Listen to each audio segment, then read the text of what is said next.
Good day, ladies and gentlemen. This is your captain speaking. Our flight today is scheduled to touch down in the land of martial arts. If you look out the window to your left, you will notice we are approaching peak. Please grab your popcorn, fasten your seatbelt, and prepare yourself. It's about to be a wild ride. So we start with this kid here. So he's getting chased by assassins. I see that trying to escape is futile, as regardless of how far he goes or wherever he runs to, they always seem to be like right beside him. So he decides to put up a fight. So he's like, alright, fuck this shit, man. Instead of running or instead of standing and begging for my life, I am going to fight and die like a man. And bruh, you have to respect that. So he's trying to put up a fight. He's getting premium belt ass treatment. Like they are beating the fuck out of this guy. But Brody was smart. He sees that, first off, I've been running so fast and I'm tired, obviously. And he's being jumped. Definitely he can't take a couple of them. And he doesn't know how to fight. So instead of coming at them strong, he decides to pretend like he doesn't know how to fight at all. He's just swinging, shouting like a bunch of wise girls fighting. And why doing that? They were like, bruh, this nigga ass. This nigga ass. So they lowered their guard. And when they did that, he sneakily took out his knife and killed one of the assassins that came closest to him. And bruh, right after that, they messed him up. They were probably professional assassins, so seeing one of their boys go out to a weak ass nigga must have bruised their ego.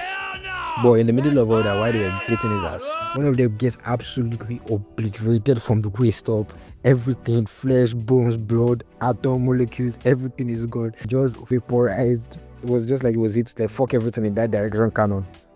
So turning to see who is attacking them, they see the skeleton of a kid. And just look at this nigga right here. Like, bruh, what part of the fuck everything pain and your comrade being instantly vaporized from the waist up, don't you understand? What part of that made you think, oh, you know what, this little nigga, fuck him, I'm gonna whoop his ass? Brother, you couldn't even see the beam.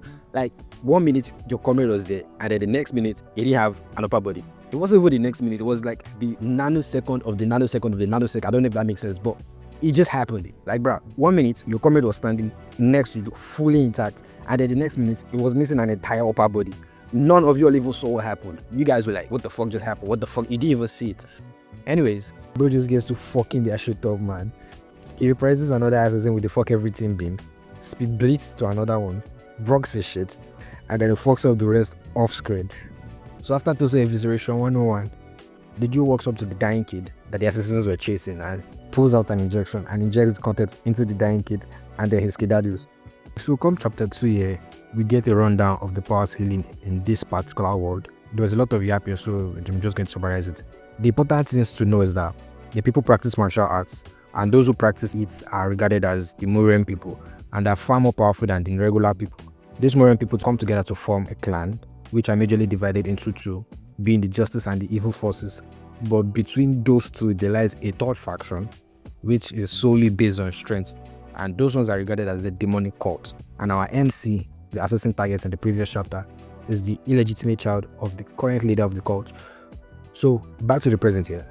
So MC wakes up in his room and tries to represent around what the fuck just happened, because he was supposed to be dead, but now he's alive and breathing. And then while trying to, think it through, he starts hearing voices in his head, and man is obviously shook, and rightfully so, because you were supposed to be dead, now you're alive, and now you're hearing voices in your head. Are you going crazy? What the hell is going on? So it is rightfully understandable that he's shook.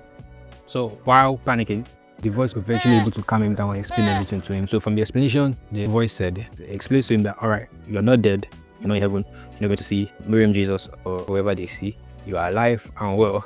I'm Nano machine, I was injected into your body and I serve as the second core for your brain.